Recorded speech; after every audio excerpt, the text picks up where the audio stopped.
Good evening বন্ধুরা। এই দেখো, এইটা হচ্ছে এদের বাবার মেয়ের যুগলবন্দি। তুমি জাস্ট ওদের দেখো, ওদের নাচটা দেখো। ওদের এমনি বেড়াতে গেলে ওরা এরকম যে কি পাগলামিটা করে যে বলার নয়। তখন আমি খালি চুপটি করে বসে বসে খালি দেখি ওদের কাণ্ডগুলো। তখন আমার মনে হয় এরা দুজন বাবা মেয়ে নয়, এরা দুটো বন্ধু।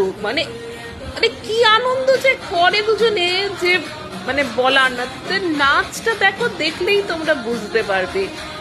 পাগলের মতন বাবার মেয়েতে নাকি নেচে চলেছে।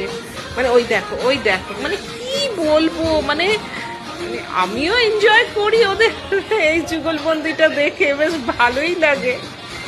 তা তোমাদের সবার কেমন লাগলো একটু জানিও তো। By friends.